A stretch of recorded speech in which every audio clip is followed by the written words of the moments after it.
Yo tout le monde, je suis le Capitaine Gros Chat. J'espère que vous allez bien et que vous portez bien. Aujourd'hui, on va parler clavier custom.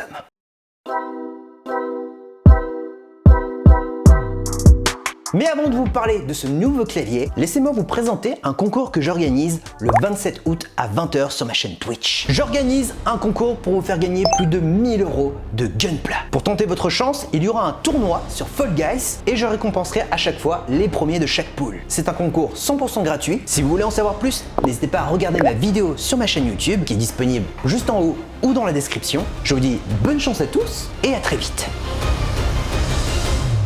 Aujourd'hui, on a deux façons pour monter un PC. Soit on l'achète directement en magasin, soit on le monte soi-même et derrière on peut contrôler la puissance, son design, mais également son acoustique. Et bien pour les claviers, c'est exactement pareil. Soit on achète un clavier prêt à l'emploi, soit on compose soi-même son clavier custom. J'ai contacté Glorious sur l'internet à travers ce qu'on appelle le système des emails et je leur ai demandé si je pouvais tester leur GMM-K Pro avec différents accessoires. Ils ont accepté et ils m'ont littéralement embourgeoisé. Dans cette vidéo, je vais vraiment parler confort de frappe, acoustique, mais aussi l'assemblage et le look. Vous allez voir, j'ai fait quelques petites erreurs de débutant parce qu'il faut savoir que je n'ai monté qu'un seul clavier custom aujourd'hui, qui était le Q1 Knob, mais c'est plutôt du semi-custom parce que on rentrait pas dedans vraiment, on posait juste des switches et des keycaps. Là, je suis rentré un peu dans les entrailles du clavier, j'ai découvert des choses et c'était intéressant parce que du coup, j'ai aussi essayé de faire ma propre cuisine à l'intérieur. En gros, je l'ai monté, démonté une dizaine de fois. Au niveau des composants, j'ai demandé donc le châssis GMM-K Pro en ISO. C'est très important de choisir ISO, sinon vous ne pourrez pas mettre demain des keycaps en français, donc en AZERTY. En plus de cela, j'ai demandé à avoir une switch plate en polycarbonate. Par défaut, quand on achète le GMM-K Pro, on a une switch plate en aluminium. J'ai demandé une version polycarbonate parce qu'apparemment ça peut influencer le son lorsque l'on frappe sur le clavier. J'ai également demandé un set de switch Glorious Lynx lubrifiés qui sont linéaires. Avec ça, Glorious m'a ajouté un set de keycaps White Arctic. Alors, ils sont très beaux, je les présenterai dans la vidéo, mais c'est du QWERTY. Rassurez-vous, je ne vais pas vous présenter que le clavier sous la forme QWERTY. J'ai également la chance d'avoir un set de keycaps AZERTY que l'on appelle PBT Notion et qui est créé par BIP. Vous allez voir, très joli. En plus de cela, j'ai reçu un set de stabiliseurs qui permet de stabiliser les grandes touches, à savoir backspace, entrée et espace. Sur cette partie-là, je vous le dis tout de suite, j'ai essuyé du popotin parce que je ne savais pas comment ça marchait. Mais j'ai réussi et le résultat est plutôt bluffant. Pour le look, alors là je me suis fait un petit peu plaisir, je leur ai demandé un top frame mais qui est très différent du top frame de base qui est fourni dans le GMM-K Pro qui est en mode silver. Là c'est un top frame qui est jaune, c'est genre le clavier improbable. Parce qu'en général, du moins en France, on a l'habitude de voir des claviers soit blancs, soit noirs, soit à la rigueur silver ou gunmetal, mais jaune, c'est peu commun. Du coup j'ai dit pourquoi pas. Et en complément j'ai demandé deux potards en doré et en turquoise. Et la cerise sur le gâteau, ils m'ont également envoyé une case pour que je puisse trimballer là où je veux mon GMM-K Pro. Ah, je vous l'ai dit, Glorious m'a littéralement embourgeoisé. La première chose qui frappe lorsqu'on déballe le châssis GMM-K Pro, c'est son poids. 1,5 kg nu, et une fois qu'on a intégré tous les éléments, on arrive à 1,7 kg.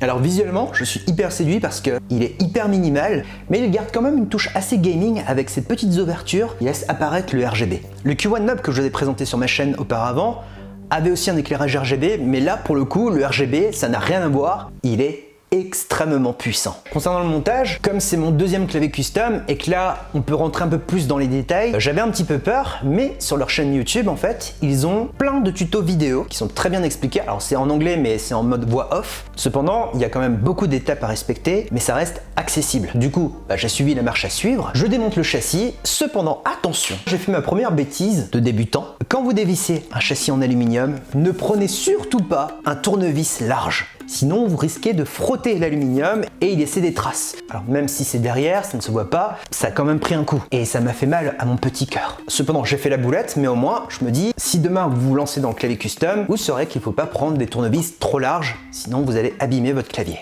Bref, je déconnecte délicatement le châssis du sandwich. Dans ce fameux sandwich, il y a divers ingrédients. Il y a la switch plate, il y a de la mousse prédécoupée, il y a ensuite le PCB avec des stabiliseurs d'origine, et en dessous de tout ça, il y a encore une mousse qui est pleine et qui va aussi servir à l'acoustique. J'ai trouvé ça vraiment intéressant de voir comment c'était assemblé et comment c'était organisé l'empilement, parce que quand tu essaies de comprendre ce qu'il y a derrière, tu te dis, en fait ouais, c'est logique. Le châssis du clavier, donc vide, faut le considérer comme une pièce dans votre maison. Si maintenant je tape des mains, ça résonne dans toute la pièce, on entend un petit peu de réverbération, et pour le clavier en fait c'est exactement pareil. Là maintenant, si je tape dans un châssis vide, ça va faire un son de conserve, parce qu'à l'intérieur, c'est le vide, il n'y a rien du tout. Là, en fonction des switches, de la switch plate et de la mousse qui est à l'intérieur, voire la quantité de mousse et l'organisation de la mousse, vous allez atténuer ce son de conserve et obtenir un son propre à votre clavier. Ça va étouffer le son. Cet étouffement de son pour éviter la reverb, etc., c'est un peu comme je vous l'ai dit avec le Q1 Knob, une salle d'enregistrement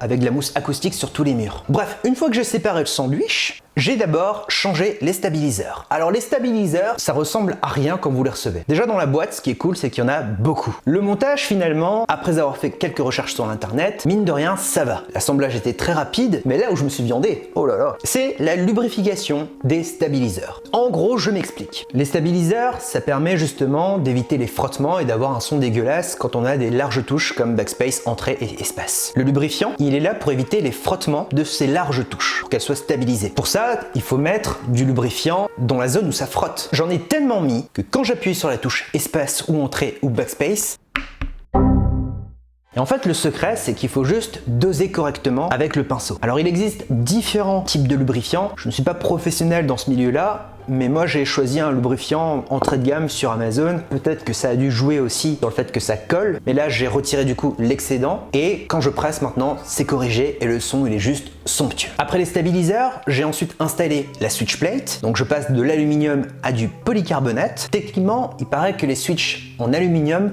sont mieux pensés pour du tout-terrain, que ce soit clicky, linéaire ou tactile, et que les switches polycarbonate sont plus pensés pour du tactile et du clicky.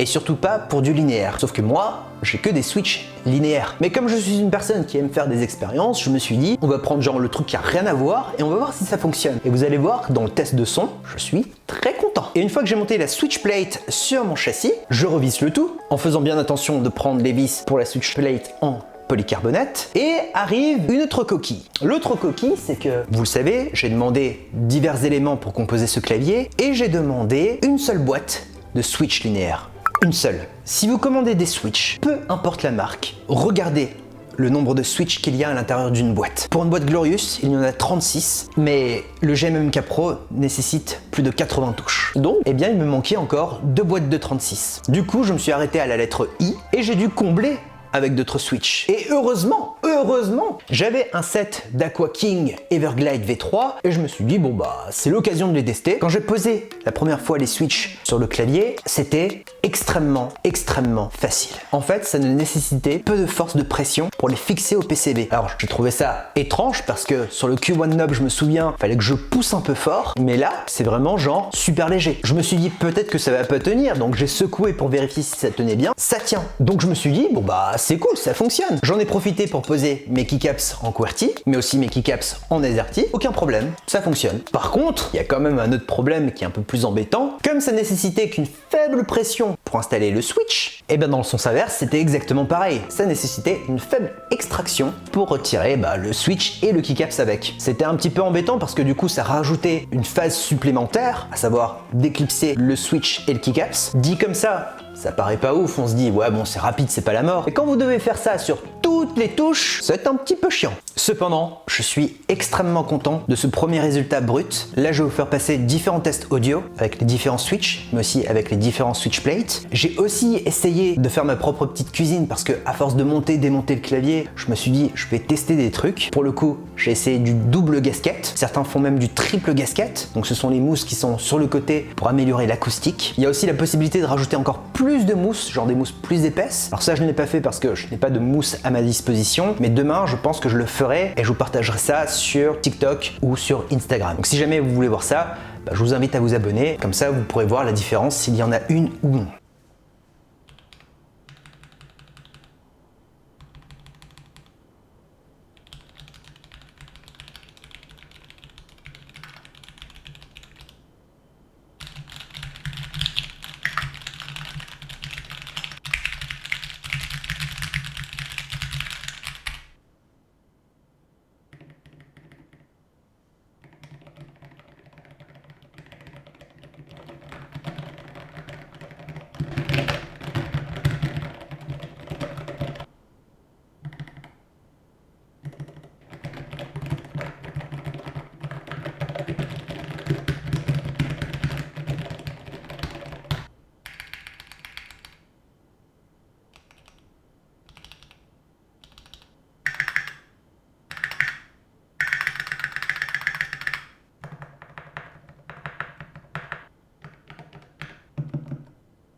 je pense qu'on est tous d'accord, un son travaillé, ça apporte directement plus de cachet. Avec la backplate en polycarbonate, je trouve que le son des Glorious Lynx lubrifiés, c'est comme si on avait des jouets, ou plutôt des cailloux, qui se claquent entre eux, mais c'est assez étouffé. Je trouve ça amusant et assez stylé sur un clavier. Concernant les Aqua King Everglide, c'est presque la même chose, mais je trouve que le son est plus clinquant, plus ouvert. Et là encore, vous l'entendez avec un micro qui est milieu de gamme.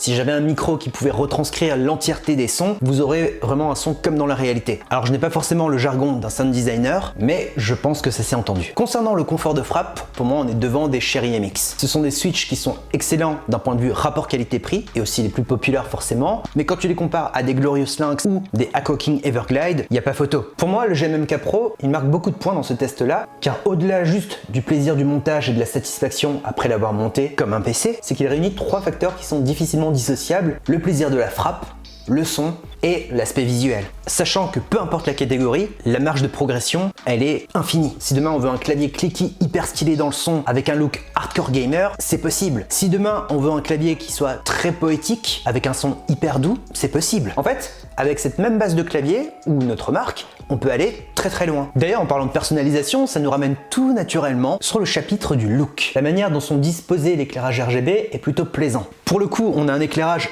extrêmement puissant parce qu'on utilise des keycaps blancs, mais aussi une switch plate en polycarbonate qui est presque du blanc, mais du coup ça diffuse encore plus la lumière, au point où les keycaps qui n'ont pas de lettres transparentes deviennent transparentes parce que la lumière est trop puissante. Comme je vous l'ai montré également en début de vidéo, vous avez sur le côté des barres LED qui sont juste somptueux. D'ailleurs, pour travailler l'éclairage RGB, Glorious met à disposition une application. Dessus, vous pouvez contrôler l'éclairage RGB de manière globale. Il y a également, bien sûr, différents profils comme du Kamehameha, du ping-pong, un éclairage Glorious propre à eux, ou alors les fameuses vagues RGB. En fait, il y en a vraiment beaucoup. J'en profite aussi pour dire que sur l'application, on peut gérer la réactivité du clavier, créer des macros ou ajouter des fonctions multimédia sur des touches bien précises. Ce que j'ai aimé aussi, c'est qu'on peut appliquer des programmes ou directement des URL et nous ramener, je sais pas moi, directement sur Twitter par exemple. Ou alors si j'ai envie de définir une touche spéciale pour Steam, eh bien je peux le faire aussi. Bien entendu, on peut créer différents profils et switcher entre eux. En fait, c'est comme les applications de chez Cooler Master ou Asus ROG, voire NZXT, mais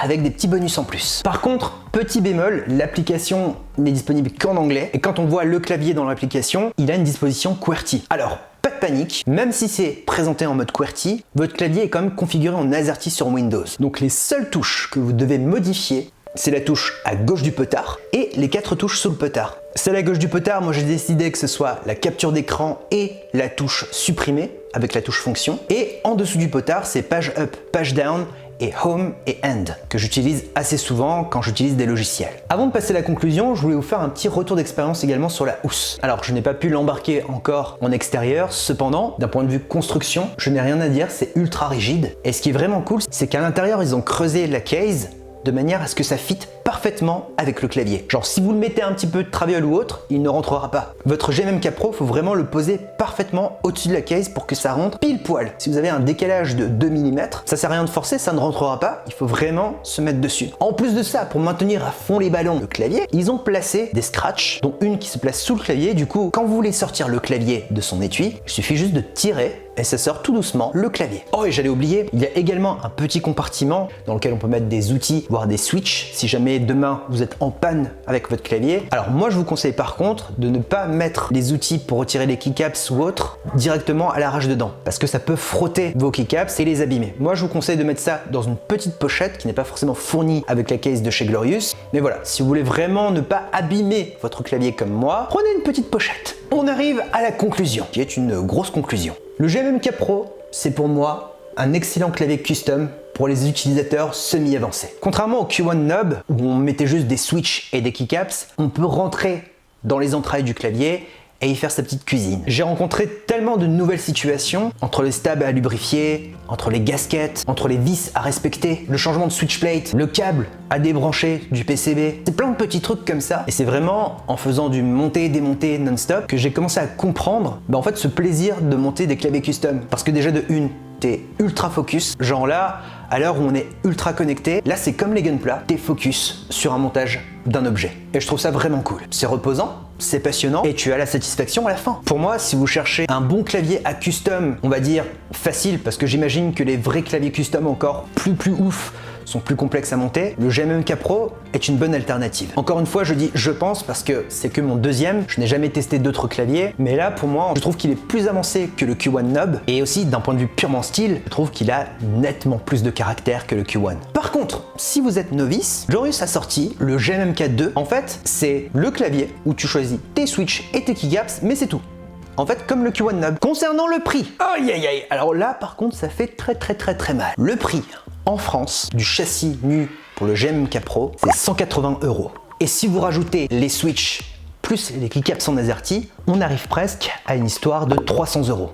Je suis entièrement d'accord avec vous, c'est ultra cher. Cependant, en termes de qualité de construction, de durée de vie, et de look qu'on peut personnaliser à l'infini, pour moi, c'est un sans faute. Maintenant, j'ai appris qu'on peut s'en sortir avec 150 € tout compris pour un clavier custom. Je n'ai jamais testé ça, mais je vais essayer de voir si je peux vous faire une vidéo dans ce sens-là. Si vous aimez les claviers custom, je vous invite à aller voir la chaîne Twitch et la chaîne YouTube de Monsieur Zero. Là, en ce moment, il enchaîne de ouf les vidéos de claviers custom et ça fait extrêmement plaisir parce que là, il y a vraiment des petites pépites. Il y a aussi mon poteau Yukio, qui est youtubeur et qui présente plein de périphériques, dont le GMMK Pro qu'il a présenté sur sa chaîne, mais aussi, il va présenter prochainement le GMMK 2. Dernière info ultra importante, Glorious va sortir prochainement un macropad wireless, qui est en fait un pavé numérique, mais avec l'application, il y a divers macros qui sont pensés pour les logiciels. Il y aura également un potard et un slider pour rendre confortable la création ou la productivité. Apparemment, on peut aussi personnaliser les switches. Je ne sais pas si on peut personnaliser l'intérieur, donc abonnez-vous parce que je vais mener ma petite enquête. J'espère que cette vidéo vous aura plu. Cette fois-ci, je n'oublie pas, laissez-moi un like et un commentaire pour le référencement de la chaîne. Si vous n'êtes pas abonné, je vous invite à vous abonner afin de voir d'autres vidéos plus tard. Je poste une vidéo chaque dimanche. Alors en ce moment, c'est chaque lundi parce que il fait 38 000 degrés et j'ai plein de lumière dans le visage pour vous faire de belles vidéos. Bonjour Monsieur Chat. Et que dire de plus? J'ai aussi un Discord où on parle de Gunpla et d'high-tech. J'ai aussi un compte Instagram et TikTok où je poste du contenu exclusif. Attends, viens. On dit au revoir à la caméra? Sur ce, on vous dit à très bientôt. Portez-vous bien. C'était les gros chats. Bisous. Oh là, je suis plein de poils. Bisous. Made up my mind, trigger happy, don't stop. Reckless a fool, it's gonna sound like a pop. Small town, city dreams, now life is a scene. Gonna grab your attention, make it rain, make it rain.